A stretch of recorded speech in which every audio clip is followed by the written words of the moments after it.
안녕하십니까. 예, 오늘 또 사무엘상 말씀 이제 이어가도록 하겠습니다. 오늘은 이제 사무엘상 31장까지 해서 이제 사무엘상 마치게 됩니다. 오늘의 제목은 지난주에는 제목이 뭐였었죠? 도망자였습니다. 오늘은 추격자입니다. 예, 그냥 영화 제목처럼 그렇습니다.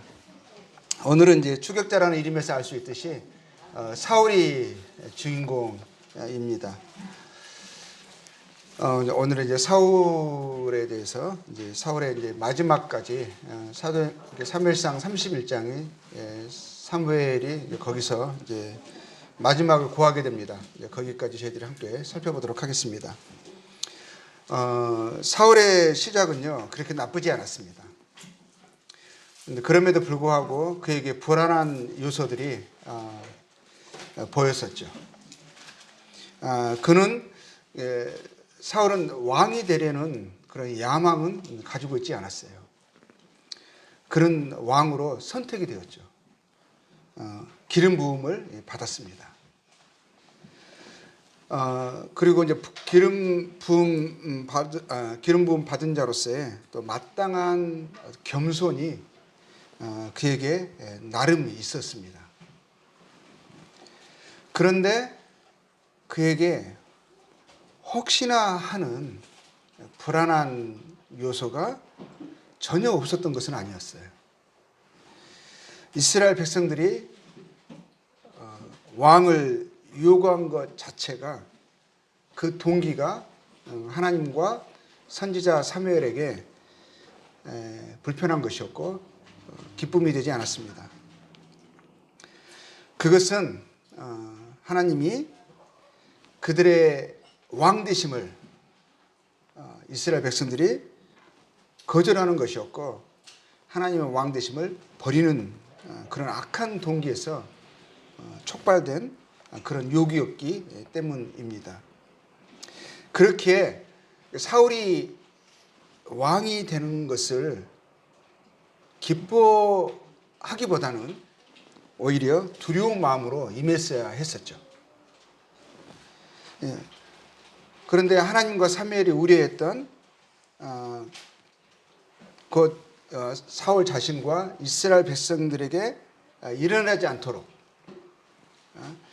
오히려 더 염두하고 유의하고 가슴 깊이 이제 새겨야만 했었던 것이죠. 그런데 그러한 부분에 있어서 사울이 왜냐하면 먼저 하나님께서 그들이 이스라엘 백성들에게 그들의 왕을 요구하는 것 자체가 하나님께 불편함이 되었던 하나님의 뜻이 아니었다라는 것에 대해서 잠깐 보도록 하겠습니다. 사무엘상 12장 12절에서 15절 보면 이렇게 되어 있습니다. 너희가 암몬 자손의 왕 나하스가 너희를 치루음을 보고 너희 하나님 여호와께서는 너희의 왕이 되심에도 불구하고 너희가 내게 이르기를 아니라 우리를 다스릴 왕이 있어야 하겠다 하였도다. 이제 너희가 구한 왕 너희가 택한 왕을 보라. 여호와께서 너희 위에 왕을 세우셨느니라. 너희가 만약 여호와를 경외하여 그를 섬기며 그의 목소리를 듣고 여호와의 명령을 거역하지 아니하며 너희와 너희를 다스리는 왕이 너희의 하나님 여호와를 따르면 좋겠지만은 너희가 만일 여호와의 목소리를 듣지 아니하고 여호와의 명령을 거역하며 여호와의 손이 너희의 조상들을 치신 것 같이 너희를 치실 것이라. 이 말씀을 통해서 우리가 확인할 수 있듯이 그들의 주변의 이방 민족들을 따라서 그들의 왕을 구하는 것은 하나님의 기쁘심이 되지 못했습니다. 그 동기가 결국에는 하나님을 그들의 왕됨을 원치 않는 그런 그냥 보이는 것을 쫓는 주변의 민족들처럼 우리에게도 왕이 있어서 그 왕이 우리를 다스려야겠습니다라고 하는 악한 동기에서 유발된 것이었습니다. 그렇기 때문에 사울도 이런 부분에 있어서 하나님이 이러한 말씀들을 듣고 두려워하고 유의해야 했었죠. 그럼에도 불구하고 그가요 불안했던 요소가 보였다고 했잖아요. 처음에 시작은 나쁘지 않았고 겸손한 부분도 나름 있었고 그랬지만 그럼에도 불구하고 그가 언제 불안한 요소가 이렇게 드러났냐면 그가 왕됨을 기뻐했는데 크게 기뻐했어요. 11장 15절을 보면 그가 왕으로 이제 세움받을 때 모든 백성이 길갈로 가서 거기서 여호와 앞에서 사울을 왕으로 삼고 길갈에서 여호와 앞에 화목제를 드리고 사울과 이스라엘 모든 사람이 거기서 뭐라고 되어 있죠? 크게 기뻐하니라. 이때 왠지 크게 기뻐하니라는 이 부분에서 왠지 찜찜했습니다. 불안하고 느낌이 좋지 않았어요. 근데 그 불안의 그림자가 서서히 본색을 드러냅니다. 그것도 그리 오래지 않아서 그의 마음속에 숨은 악한 육신의 동기들이 서서히 나타나기 시작합니다. 그가 이제 그 바로 뒷장이죠. 13장에서 보면 그가 이제 위기를 만나서 부득이한 일을 변명을 그렇게 합니다. 부득이해서 내가 그렇게 할 수밖에 없었다라고 하죠.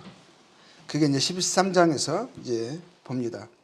해서는 안 될 망령된 행위를 합니다. 13장 11절에서 뭐라고 되어 있죠?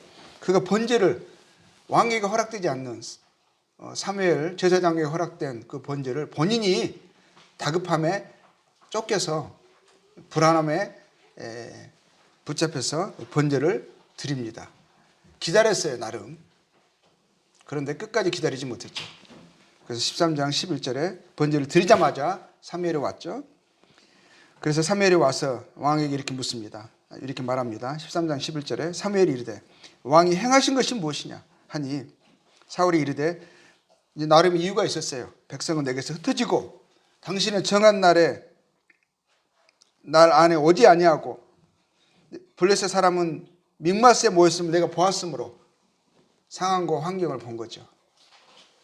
그 상황과 환경을 보면서 사울의 마음이 이해가 됩니다. 다급했어요. 불안했어요. 쫓겼습니다. 12절에 이에 내가 이르기를 블레셋 사람이 나를 치러 길가로 내려오겠거늘 그런 이러한 상황이 일어날 것이라는 것을 누가 봐도 짐작할 수가 있었어요. 그래서 어떻게 했습니까? 내가 여호와께 은혜를 간구하지 못하였다고 하나님 은혜를 구해야겠다고 하나님이 도우셔야 되겠다고 생각했습니다. 그 생각은 나쁘지 않죠. 오히려 합당한 생각이죠. 그런데 뭐라고 됐어요? 자기가 해서는 안 될 하나님을 끝까지 기다리지 못하는 그에게 허락되지 않은 행위를 했습니다. 뭐라고 되어 있어요? 부득이하여 번제를 드렸나이다. 항상 이 부득이한 게 문제죠. 사무엘이 사울에게 이르되 왕이 망령되이 행하였도다. 부득이해서 망령되이 행했다고 합니다. 근데 그 망령되이 행한 것이 무엇입니까? 왕이 하나님 여호와께서 왕에게 내리신 명령을 지키지 아니하였도다. 하나님의 말씀을 순종할 수 없는 부득이한 이유가 있었어요. 어찌됐건 결론은 뭡니까? 하나님의 말씀을 순종하지 않은 거예요. 그것이 망령된 행위라 말씀하십니다. 그리하였다면 여호와께서 이스라엘 위에 왕의 나라를 영원히 세우셨을 것이었는 이렇게 부득이한 변제를 드리게 되죠. 그리고 이제 사울에게서 사무엘이 떠납니다. 사무엘이 강하게 질책을 했죠. 그러니까 어떻게 합니까? 이 사무엘은 사울에게 불편한 사람이었어요. 하나님의 말씀을 분명하게 직언하고 통책하는 사람이었죠. 이렇게 나무랬습니다. 그런 사무엘이 불편했나 봐요. 사울에게는. 그래서 자기가 다루기 쉬운 제사장을 고용합니다. 그 제사장이 누굽니까? 아히멜렉이라고 하는 제사장을 고용하죠. 그래서 제사장을 자기 마음대로 14장의 18절에 보면 사울이 아히야에게 이르되 하나님의 궤를 이리로 가져오라. 자기가 마음대로 이제 다 명령하죠. 가져오라 그러죠. 하니 그때 하나님의 궤가 이스라엘 자손과 함께 있습니다. 이제 하나님께 구해야겠다. 하나님의 도우심이 필요하다 할 때 자기가 제사장을 이제 명령합니다. 이렇게 해라 저렇게 해라 하는 거죠. 그리고 19절에 보니까 사울이 제사장에게 말할 때 지금 이제 명령을 하고 말을 하고 있어요. 이렇게 하라고 하고 있어요. 그럴 때 보니까 블레셋 사람들 진영에 소동이 점점 더한지라. 블레셋 사람들이 좀 자체적으로 지금 문제가 지금 그 요나단으로 인해서 문제가 지금 커졌잖아요. 이들이 어떻게 됐죠? 황망해서 서로 막 지금 치고 그러면서 이스라엘 진영에 소동이 일어난 것을 보는 거예요. 그래서 빨리 지금 쳐들어갈 기회인 거예요. 그래서 소동이 점점 더한지라 하니까 사울이 어떻게 되죠? 제사장이 이르되 네 손을 거두라. 막 제사장을 조종하죠. 통제하죠. 그러니까 자기가 사용하기 용이한, 편리한, 하나님의 일을 구하면서도 자기가 유익된 대로, 원하는 대로, 편리한 대로 이제 제사장도 고용하고 합니다. 점점 육신이 드러나죠. 그가 하나님 향한 태도, 하나님의 말씀 증가하는 선지자나 하나님 말씀을 내야 여기는 그의 마음의 자세가 상태가 점점 노골적으로 이렇게 표면화됩니다. 그러고 나서 심지어는 뭐 하게 되죠? 나중에 하나님이 그에게 다시 한번 기회를 주시죠. 아말렉을 진멸하라 하시죠. 근데 그것도 순종을 하기는 해요. 근데 완전한 순종이 아니라 부분적인 선택적인 순종이죠. 그래서 그러고 나서인데 어떻게 되죠? 근데 그것 때문에 하나님과 사무엘은 마음에 크게 번민하고 사무엘은 온 밤을 근심하면서 하나님께 부르짖습니다. 그런데 지금 사울은 신났어요.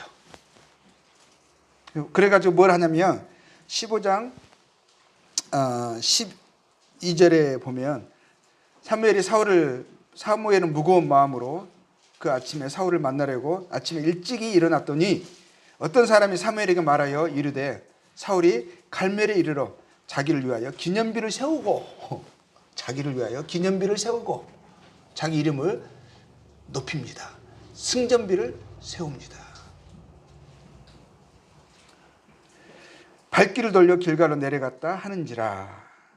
그리고 이제 사무엘이 사울을 만나서 강하게 질책을 합니다. 19절에 보겠습니다. 어찌하여 왕이 여호와의 목소리를 청종하지 아니하고 탈취하기에만 급하여 여호와께서 악하게 여기시는 일을 행하였나이까. 그 말에 사울이 이렇게 대답합니다. 20절에 사울이 사무엘에게 이르되 나는 실로 여호와의 목소리를 청종하여 여호와께서 보내신 길로 가서 아말렉 왕 아각을 끌어왔고 아말렉 사람을 진멸하였으나 자기는 하나님의 말씀을 순종했다 이거죠. 그래서 그 말씀을 쫓아서 아말렉을 쳐들어갔고 승리했고 진멸했다는 거예요. 21절에 이렇게 말합니다. 다만 백성이 항상 부득이하여 항상 변명과 이유가 있어요. 하나님의 말씀을 온전히 순종하는 것이 이게 익숙하지 않아요. 다만 백성이 그 마땅히 멸할 것 중에서 가장 좋은 것으로 길갈에서 당신의 하나님 여호와께 제사하려고 양과 소를 끌어왔나이다 하는지라. 하나님은 진멸하라 하셨거든요. 그런데 나름의 그 말씀에 대해서 그대로 순종하기보다는 자기 나름의 이유와 자기의 생각이 있어요. 다 계획이 있어요. 근데 그 계획이 하나님에게서 온 것이 아니죠. 22절 사무엘이 이르되 여호와께서 번제와 다른 제사를 그의 목소리를 청종하는 것을 좋아하심같이 좋아하시겠나이까. 순종이 제사보다 낫고 듣는 것이 수양의 기름보다 나으니 이는 거역하는 것은 점치는 재와 같고 완고한 것은 사신 우상 거짓 우상에게 절하는 재와 같음이라. 왕이 여호와의 말씀을 버렸으므로 여호와께서도 왕을 버려 왕이 되지 못하게 하셨나이다 하니. 24절에 사울이 사무엘에게 이르되 내가 범죄하였나이다 이런 말은 해요. 그러고 나서 이렇게 말합니다. 내가 여호와의 명령과 당신의 말씀을 어긴 것은 그의 문제에 있었어요. 뭐죠? 내가 백성을 두려워하여 그들의 말을 청종하여 씁니다. 그런 백성을 두려워했습니다. 두려워하는 자의 말을 듣죠. 그들에게 기쁨이 되기를 원하기 때문에 그들의 요구를 수용을 합니다. 근데 그는 백성을 두려워했지 사람들을 두려워하고 사람의 칭찬과 영광을 원했습니다. 그렇기 때문에 뭐합니까? 그들의 말을 들었어요. 반대로 이야기하자면 그는 하나님을 두려워하지 않았어요. 하나님을 경외하지 않았어요. 그래서 왜 하나님의 말씀을 순종하지 않았는가? 이유가 설명됩니다. 하나님을 경외하지 않았기 때문에, 하나님을 공경하지 않았기 때문에, 하나님의 칭찬과 영광을 그것을 가치로 마땅히 해야 할 인생의 본분으로 여기지 않았기 때문에 하나님의 말씀을 순종하지 않는 거예요. 그런데 반대로 사람의 말은 듣습니다. 그래서 누구를 두려워하고 누구를 무엇을 사랑하는가? 결국 그의 말을 듣습니다.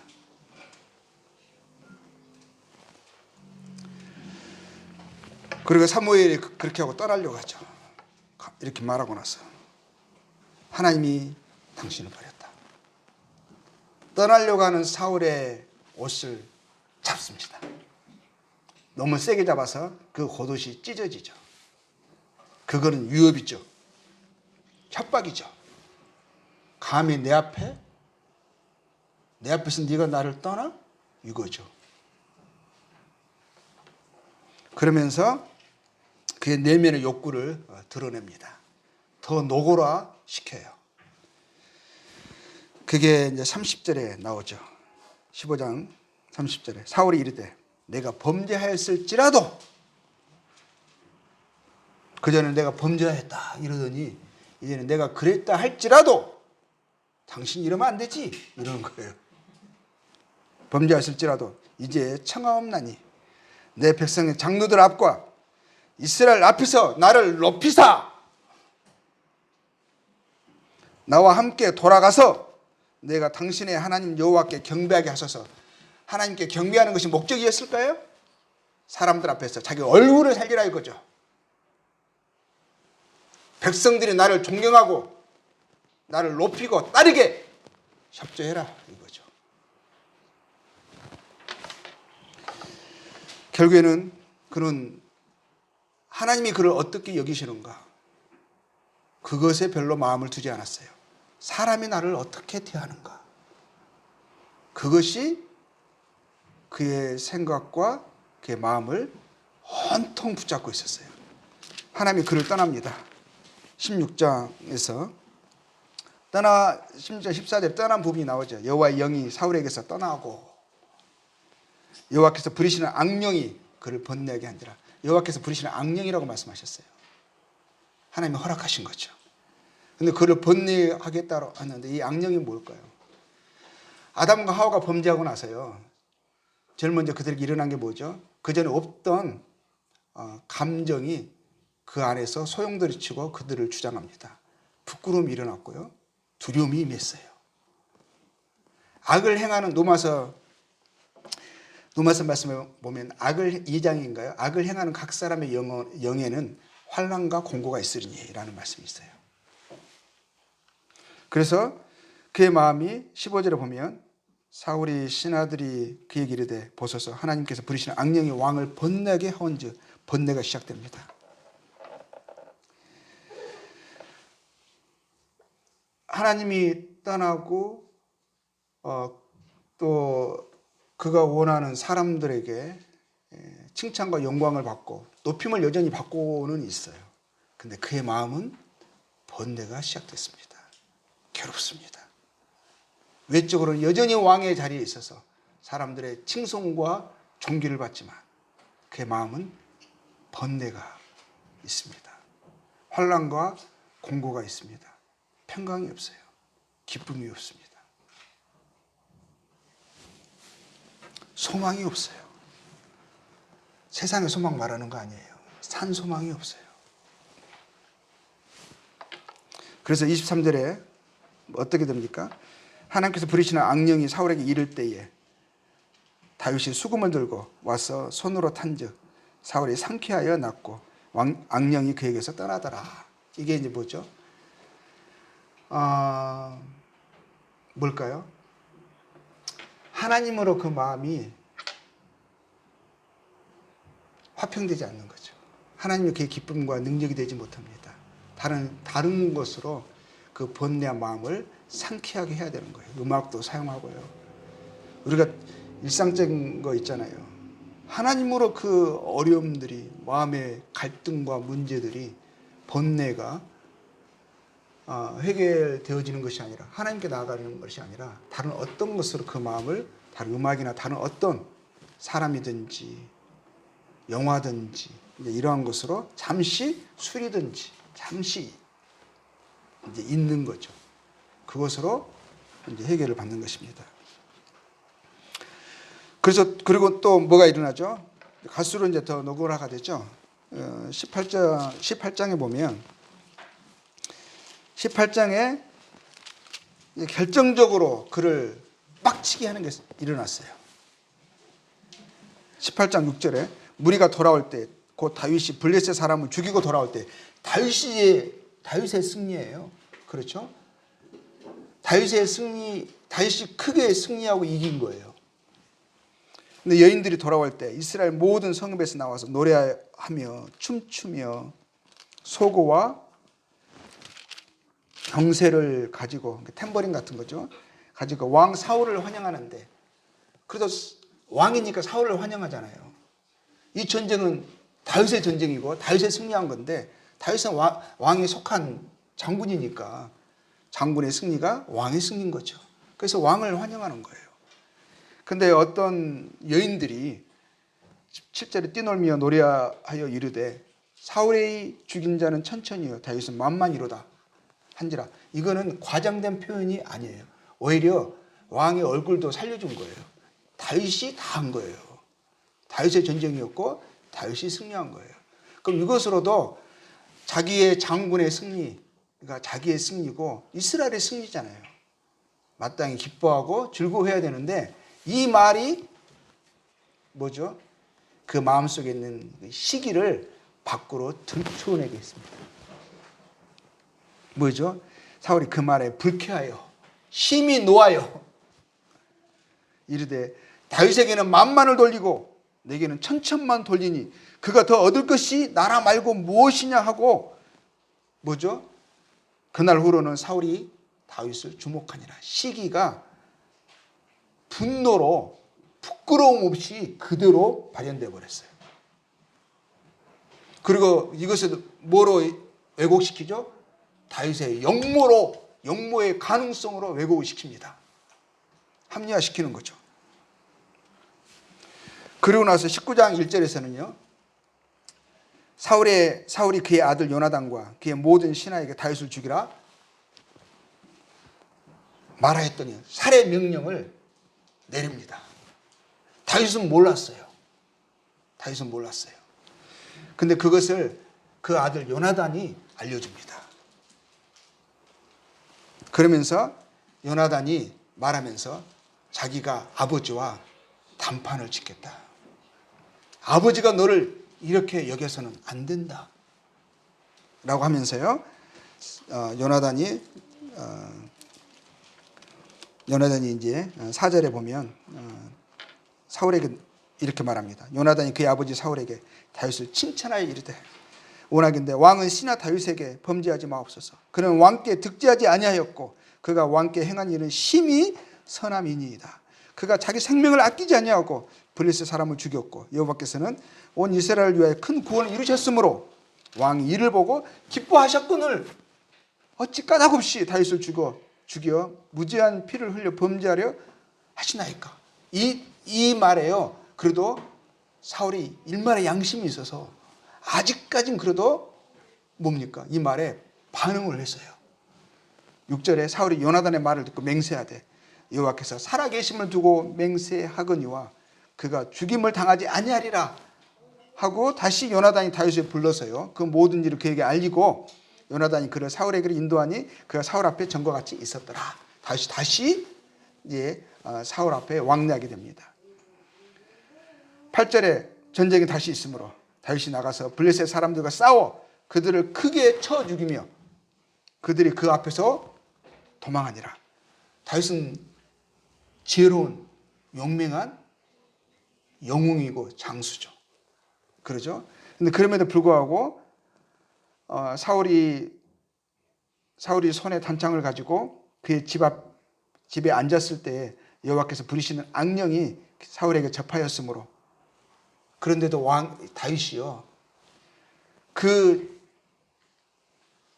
존귀한 자가 그 영웅의 또 군대의 높은 장수가 사울 앞에 서서 손으로 수금을 탑니다. 그를 위로하려고, 그의 마음을 상쾌하게 하려고. 그러니까 이 사울의 이 상태는 정신질환 같은 거예요. 조울증 같은 거예요. 그게 일어나면 통제가 안 되는 거죠. 그런데 10절에 사울이 단창으로 다윗을 벽에 박으려 하였으나 그는 사울의 앞을 피하고 사울의 창은 벽에 박힌지라 다윗이 그 밤에 도피하며, 이가 그것을 노골적으로 안에 있는 육신을요, 그 시기와 분노를 밖으로 발산을 해버렸어요. 창을 던졌어요. 이게 1차 투척이죠. 거기서 다윗이 피하고, 2차 투척이네. 2차 투척. 두 번째, 첫 번째는 그랬었죠. 그걸 피하고 이제 도망갑니다. 여기서부터 이제 사울의 추격이 시작이 되죠. 사울이 계속 추격합니다. 23장 14절에 보면은요, 그 추격하는 정도가 나오죠. 얼마나 끈질기고 집요하게 추격을 했는지 23장 14절에 다윗이 광야 요새에도 있었고 또 광야 산골에도 머물렀으므로 사울이 매일 찾았다고 되어 있어요. 하나님이 그를 그의 손에 넘기지 아니하시니라. 하나님이 그를 넘기지 않았어요. 하나님이 다윗을 보호했죠.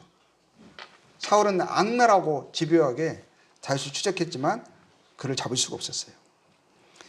근데 다윗이요, 그럼에도 불구하고요, 사울을 죽일 수 있는 절호의 기회가 2차례나 왔었어요. 그런데도 다윗이 사울을 살려줍니다. 처음에 살려준 데가 엔게디 광야 들렴소 바위에 있는 어떤 굴이었었어요. 굴 속에서 우리 지난주에 이야기했지만 그가 볼일을 보러 왔다가 그 굴에 누가 있었죠? 다윗과 그의 장수들이 있었거든요. 그의 사람들이 있었거든요. 그냥 한 칼에 사울의 목을 떨어뜨릴 수 있었어요. 이거는 다른 사람들이 말했어요. 이거는 하나님이 주신 기회다.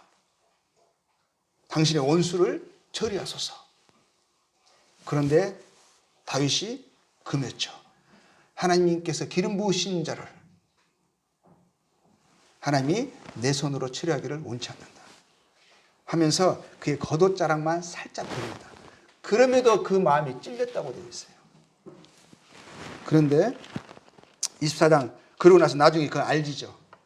그런 하나님이 그에게 그런 다윗의 적을 처치할 수 있는 절호의 기회를 주셨음에도 불구하고 다윗이 그를 존경하고 하나님께서 여전히 그를 기름 부으신 자라고 왕으로 세우셨다라는 것을 그가 존중하고 또 사울에 대한 그의 마음의 실상을 이것을 그렇게 하지 않으므로 이제 드러낸 그 증거로서 증거를 합니다. 말을 합니다. 24장 16절에 다윗이 사울에게 이같이 말하기를, 마침에 사울이 이르되 내 아들 다윗아 이것이 네 목소리냐고, 이제 하지 않았다는 거죠.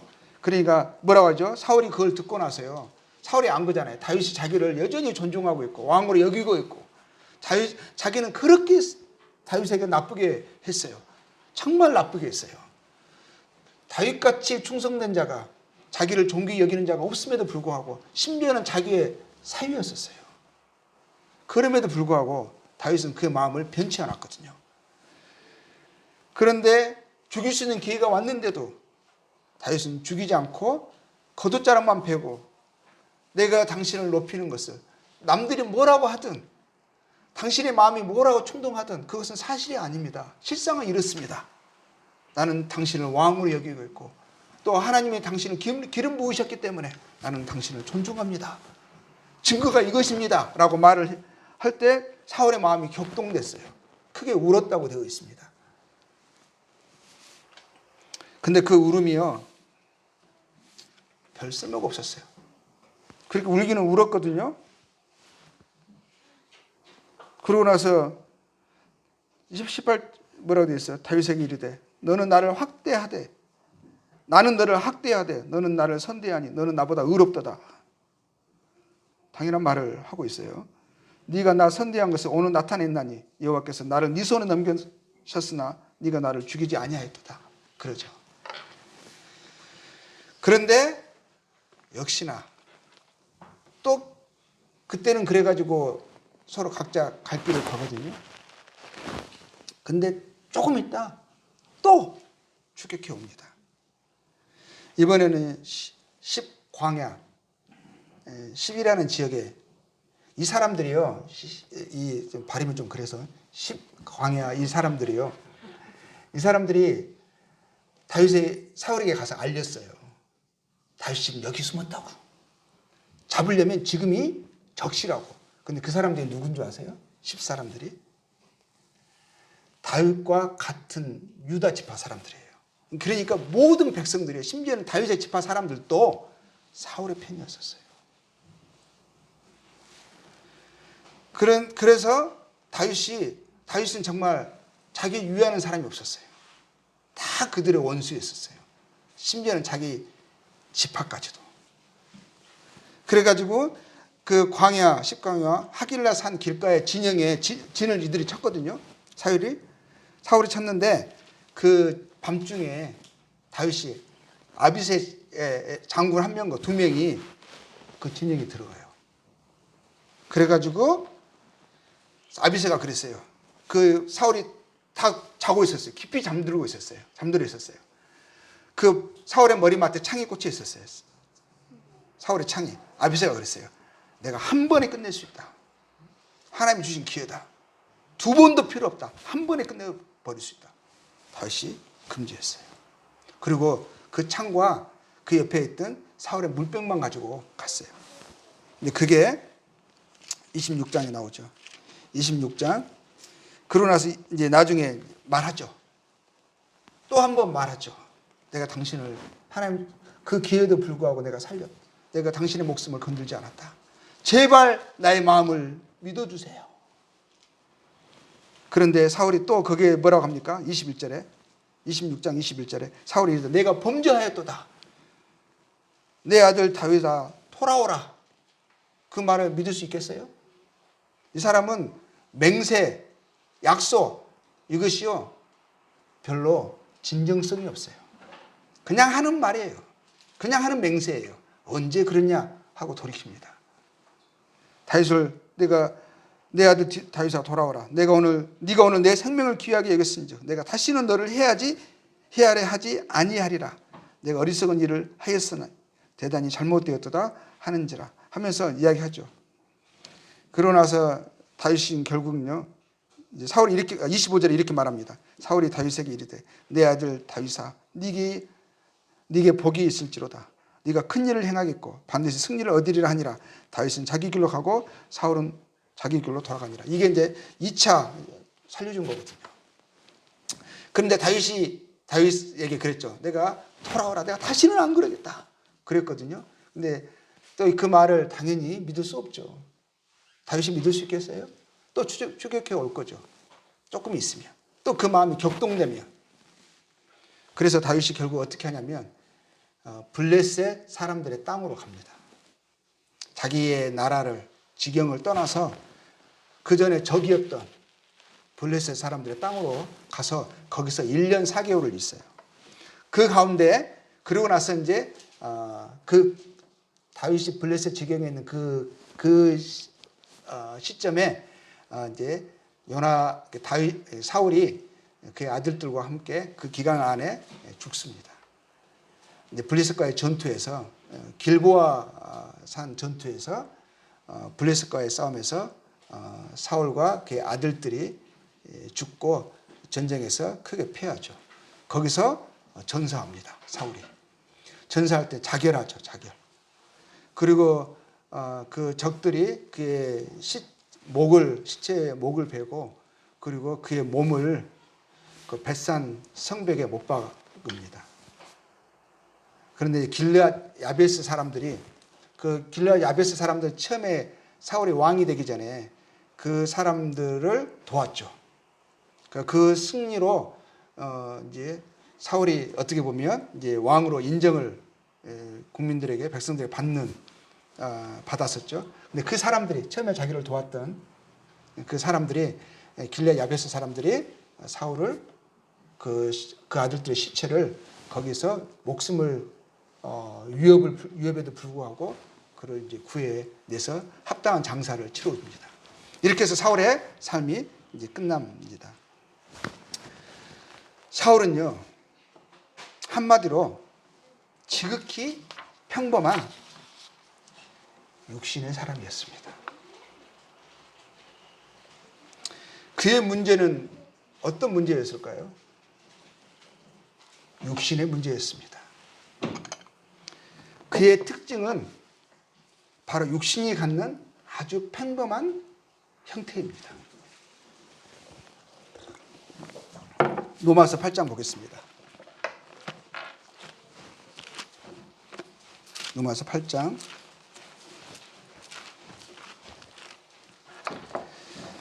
5절입니다. 8장 5절. 육신을 따르는 자는 육신의 일을, 영을 따르는 자는 영의 일을 생각하나니 육신의 생각은 사망이요 영의 생각은 생명과 평안이니라. 육신의 생각은 하나님과 원수가 되나니 이는 하나님의 법에 굴복하지 아니할 뿐 아니라 할 수도 없음이라 되어 있습니다. 육신에 있는 자들은 하나님을 기쁘시게 할 수 없느니라. 왜 하나님께서 사울을 질책하시고 또 사무엘이 그로 인하여서 마음에 근심하여 고통하고 부르짖고 그리고 하나님이 그를 떠나셔야 했는지? 그는 육신의 사람이었습니다. 하나님을 기뻐하지도 하나님의 뜻에 순종할 수도 순종할 마음도 없는 그런 사람이었죠.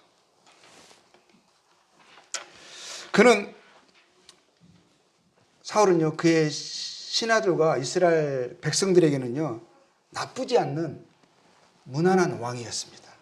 아니, 어떤 부분에서는요, 좋은 왕이었어요.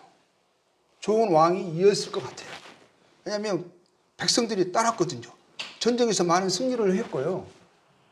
위기에서 많이 건졌습니다. 그리고 신하들의 말을 잘 들었어요. 근데 그는요, 하나님과 하나님의 사람들, 곧 사무엘, 제사장들, 다윗 등에게는 나빴어요. 신하와 백성에게는 괜찮았는데 오히려 좋다라는 평가도 받았는데, 그렇죠? 칭찬과 영광과 또 그를 잘 따랐죠. 그리고 그의 죽음은요, 비굴하지 않았습니다. 영웅스러웠습니다. 이스라엘의 왕으로서 가져야 할 품이 있는 죽음이었어요. 사람들은 그가 살아있을 때도 높였고 죽고 나서도 그의 영웅적인 그의 장렬한 전사를 칭송하고 높였을 것입니다. 기억했을 것입니다. 그런데 하나님은 그를 근심하셨어요. 하나님은 그를 기뻐하지 않았습니다. 사무엘도 기뻐하지 않았고요. 그리고 사울은 다윗을 적으로 여겼습니다. 그는 반드시 죽여야 하느니 했어요. 그래서 악랄하게 그렇게 집요하게 추격한 것이죠. 그는 하나님께는 버림받는 왕이었고 하나님의 사람들이 함께할 수 없는 그 육신의 사람, 대적이었습니다. 사울의 모습에 나타난 육신은요, 우리 성도들 안에 있어서 우리가 싸워야 하고 거절하고 또 제거해야 할 우리 안에 있는 육신입니다. 자, 8장, 로마서 8장이죠. 12절 보겠습니다.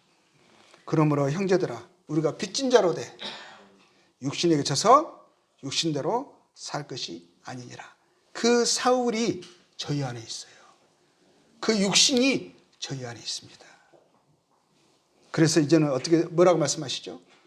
이제는 예전에 그랬던 것처럼 육신에게 져서 육신대로 살 것이 아니라 하시죠. 13절에 너희가 육신대로 살면 반드시 죽을 것이로되 비록 그가 기름 부음 받은 왕이라 할지라도 육신에 통제되었고 육신에 이끌려서 살았던 그의 삶이 환난과 공고였었고 비참했습니다. 하나님이 기뻐하실 수 없는 삶의 형태로 살았습니다. 성령의 열매가 아니라 육신의 열매로 풍성하게 맺으면서 살았습니다. 그래서 주변에 불화와 마음의 번뇌가 끊이지 않았습니다. 그런데 뭐라고 하죠? 육신대로 살면 반드시 그래서 죽을 것이로되. 그래 사망의 열매를, 육신의 열매를 맺고 살아가게 된다라고 말씀하고 있습니다. 영으로서 몸의 행실을 죽이면 살리니 우리는 이렇게 살아야 되는 거죠. 그런 부르심을 우리가 입었습니다. 사울은요, 특징을 얘기하자면 사울은 곧 육신은 하나님보다 다른 거, 그러니까 사람들, 그리고 이 세상에서 얻는 사람들과 이 세상에서 얻는 뭐죠?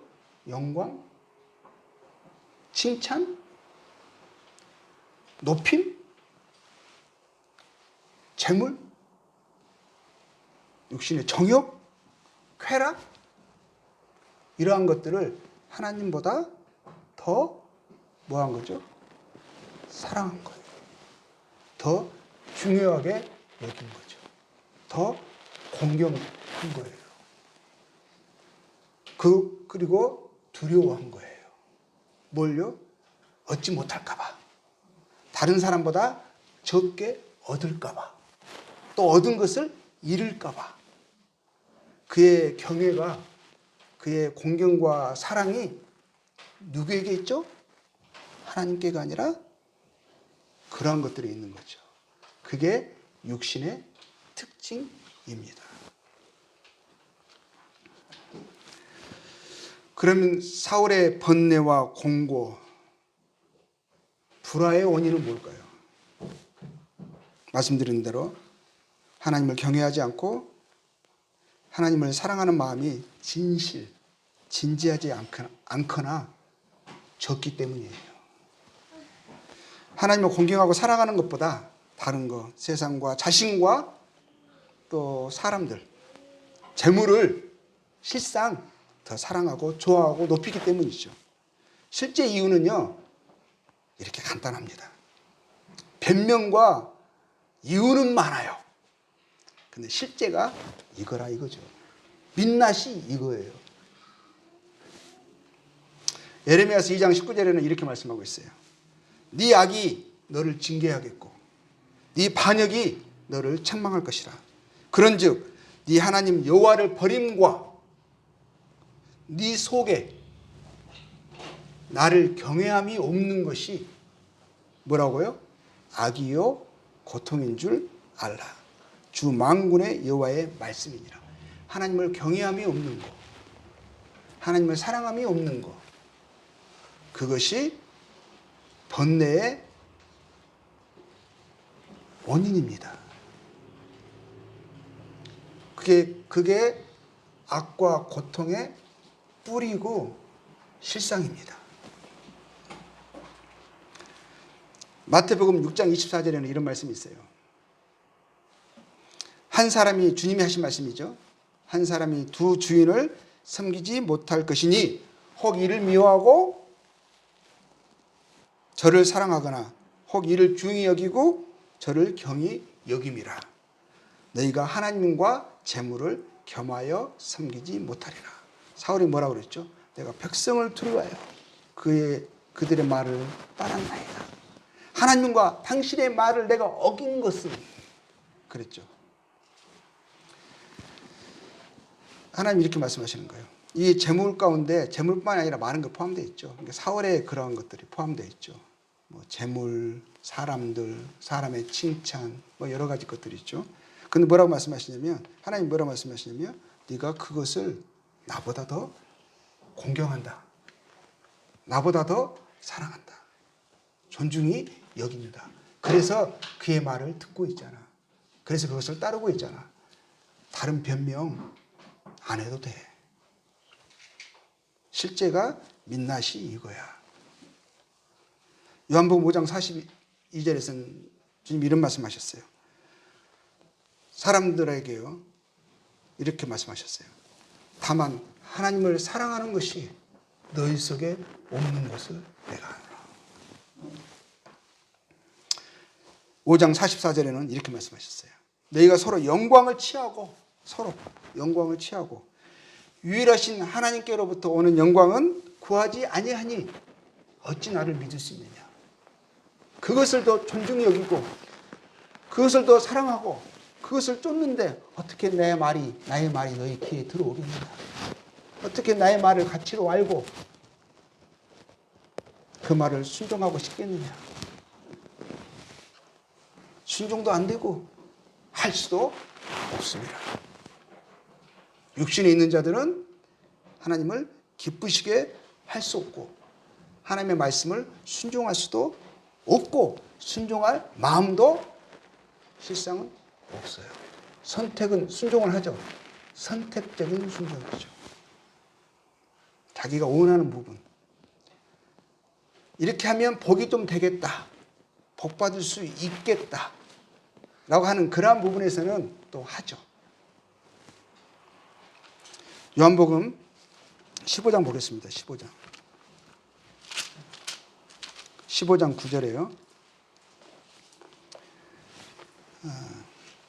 아버지께서 나를 사랑하신 것 같이 나도 너희를 사랑하였으니 나의 사랑 안에 거하라. 하나님 우리를 사랑하신다고 하십니다. 우리가 하나님을 사랑을 해야, 그분을 공경해야 그분의 말씀을 순종하고 싶고요. 그리고 이 육신을 저희들이 거절할 수 있습니다. 그러려면은 먼저는 무엇을 우리가 더 이해하고 알아야 되냐면 하나님이 정말 저희들을 정말 사랑하신다는 거예요. 하나님이 우리를 사랑하신다는 것을 아는 것이, 그것을 믿는 것이 우리의 능력이 되고 우리의 힘이 됩니다. 그래서 그것을 하나님께서요 계속 우리에게 말씀해 주시는 거예요. 십자가가 무엇이냐? 왜 매주일마다 저희들은 만찬을 행하면서 주의 죽으심을 우리가 기념합니까? 왜 이것을 명하셨습니까? 뭐라고 말씀하시냐면 아버지께서 나를 사랑하신 것 같이 나도 너희를 사랑한다. 사랑하였으니 뭐라고 말씀하시는 거죠? 나의 사랑을 의심하지 말고 십자가에 못 박히신 것이 너희 눈앞에 밝히 보이거늘 항상 그것을 바라보고 기억하고 그것에 감동받고 그러면서 그 안에, 그 사랑 안에 거하라 하시는 거예요. 17장 26절. 내가 아버지의 사랑 이름을 너희 그들에게 알게 하였고 또 알게 하리니. 자, 우리가 아버지의 이름을 알았습니다. 아버지의 사랑과 그 은혜를 저희들이 이해했습니다. 받아들였습니다. 이는 나를 사랑하신 사랑이 그들 안에 있고 하나님의 아들을 사랑하신 그 사랑이 우리 안에 있대요. 우리가 이것을 믿어야 돼요. 이 사랑이 정말 귀하고 너무나 오묘하죠. 믿어지지가 않죠. 그런데 하나님은, 주님은 저에게 그것을 믿으라 하시는 거죠. 주장해라 하시는 거죠. 그것이 진리고 사실이다 하시는 거죠. 나도 그들 안에 있게 하려 함이니이다. 주님이 저희 안에 있다고 말씀하시는 거예요. 내가 항상 너희와 함께 하리라 하셨거든요. 그럼 그분을 우리가 사랑함이 마땅하지 않을까요? 그분을 공경함이 마땅하지 않을까요? 그분을 사랑하고 그분을 공경한다면 그분을 순종하고 싶어집니다. 그분이 기뻐하시는 것을 우리도 기뻐하고 그 기뻐하는 일들을 우리가 하고 싶어져요.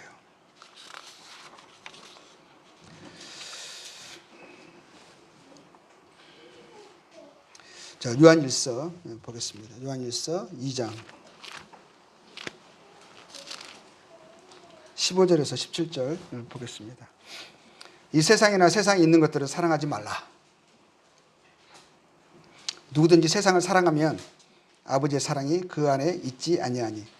사울의 경우에서 우리가 알 수 있죠. 2장 15절 읽겠습니다. 우리가 아버지를 사랑하고 아버지의 사랑이 우리 안에 있으면 우리는 세상을 사랑할 수가 없어요. 사랑해서는 안 되는 거죠. 세상에 있는 것들을 저희가 이용하고 사용하고, 왜냐하면 제 육체를 가지고 있어서 저희의 필요를 주님이 아십니다. 그렇지만 그것을 하나님보다 더 사랑하고 공경하고 그것을 얻기 위해, 그걸 지키기 위해 하나님의 말씀을 저희들이 저버릴 수 없는 거죠. 선택해라 하시면 저희들은 당연히 하나님과 그의 뜻을 순종하는 것을 선택하죠. 아브라함 이삭을 사랑하지만 자기 목숨보다 귀한 존재지만 하나님이 이삭을 번제로 드리라 하시면 아브라함은 망설임이 없어요. 왜냐하면 그는 하나님을 경외하는 자였거든요. 하나님 우리에게 주신 것을 우리가 누리고 감사하고 즐기고 사용합니다. 근데 그것 때문에 하나님의 뜻을 순종하는 것을, 하나님을 기뻐하는 것이 방해돼서는 안 되죠. 하나님은 그것을 내가 사용하겠다 하시면, 나의 삶을, 내가 가진 어떠한 것을 사용하겠다 하시면 우리는 이것은 하나님의 것이니 하나님의 뜻대로 사용하기를 원합니다 라고 하는 기본적인 중심이 있는 거죠. 다윗이 그랬어요. 사울은 그렇지 않았죠. 하나님, 그러지 마세요. 당신은 내가 원하는 거 도와만 주세요. 자꾸 불편하게 짜증나게 그런 말씀 하지 마세요. 이랬어요. 사무엘이 그러니까 사무엘에게 유업을 했죠. 나를 높이라고. 지금 뭐 하고 있는 거야? 나를 높여. 안 되니까 가르쳐 버리죠. 이게 육신이에요. 16절에 이는 세상에 있는 모든 것이 육신의 정욕과 안목의 정욕과 이 생의 자랑이니 다 아버지께로부터 온 것이 아니요 세상으로부터 온 것이라. 뭐라고 말씀하시죠? 이 세상도 그 정욕도 지나가되 오직 하나님의 뜻을 행하는 자는 영원히 거하느니라. 세상도 정욕도 지나갑니다. 내 안에 있는 이 충동, 소욕이 너무 강렬해서 나는 도무지 이길 수 없을 것 같죠. 계속 그것을 쫓아갑니다. 그게 나의 주인이 됩니다. 근데 하나님을 사랑함으로 그분의 은혜를 내가 깊이 묵상하고 그 은혜 안에 거하고 그 사랑을 붙듦으로, 그래서 하나님의 뜻을 선택하기로 순종하기로 내가 결심하고 하나님의 은혜를 구하고 부르짖고 믿음의 순종의 발걸음 내디잖아요. 희한하게 이런 감정들이요, 정욕들이요, 사그러지는 것을 보게 돼요. 근데 그것에 내 생각과 몸을 들이잖아요. 반대로 하나님을 향한 마음, 하나님의 음성들, 하나님의 뜻을 순종하고자 하는 자세들, 이러한 것들이 갈수록 희미해져요. 약해져요. 그래서 점점 육신이 노골화되고 그에 대한 변명과 주장들이 압도합니다. 부끄러운 줄 모르게 돼버려요. 부끄러운 줄. 육신으로 살면서 부끄러운 줄 모르고 초창을 합니다. 다 쳐요. 쫓아갑니다.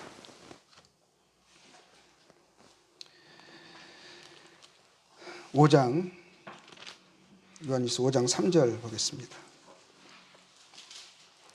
하나님을 사랑하는 것은 이것이니 우리가 그의 계명들을 지키는 것이라. 그의 계명들은 무거운 것이 아니로다. 하나님을 사랑하면, 하나님을 기뻐하면 하나님의 말씀에, 하나님 우리에게 주신 약속의 소망의 말씀들이 무게감 있게 다가옵니다. 실제가 돼요. 하늘에서 말씀하셨는데 그게 믿어져요. 그것이 내 마음을 소망으로, 기쁨으로 붙잡습니다. 힘든 일이 있을 때, 괴롭고 번날 일이 있을 때 하나님이 주신 약속의 말씀이요 기억하고 붙드니까 그것이 내 마음에 평강이 되어지고요, 기쁨이 되어지고 소망으로 가득 차게 돼요. 말씀이 됩니다. 무릇 하나님께서 난 자마다 세상을 이기느니라. 세상을 이기는 승리는 이것이니 우리의 믿음이니라. 하나님을 사랑하는 것, 하나님을 경외하는 것이 우리의 승리이고 우리의 능력이 됩니다. 에베소서 5장 1절 말씀 읽겠습니다.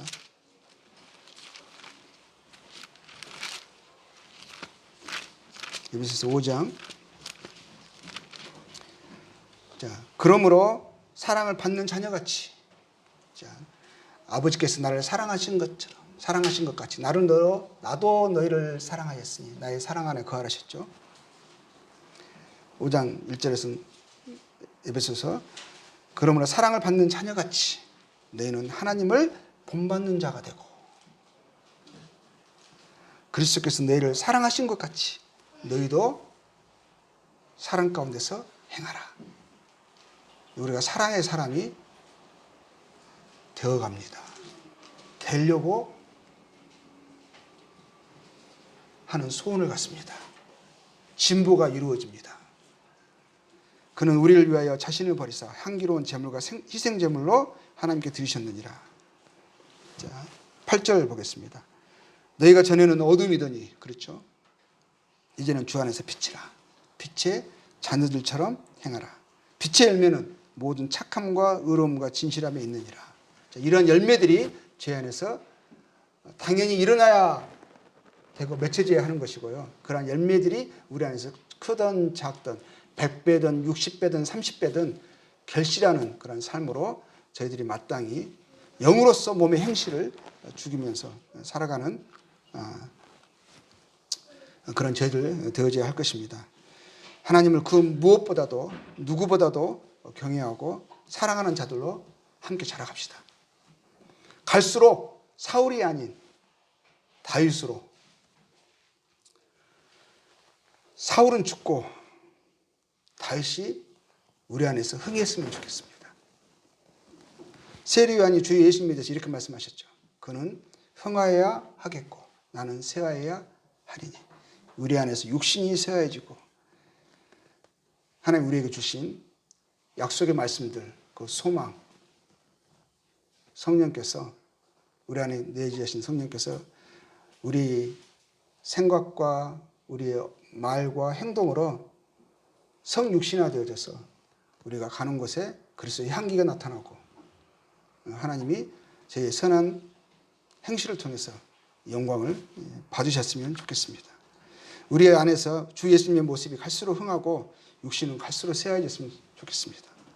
주 예수님과 그의 은혜와 사랑을 아는 데서 자라가고 그를 더욱 사랑하게 되므로 그의 선하심과 아름다움이 우리 안에서 우리를 통해 갈수록 새로워지고 나타나므로 아버지 하나님께 영광과 기쁨이 되는 그런 성도의 합당한 삶이 우리 안에서 나타나면 좋겠습니다. 네, 기도하겠습니다.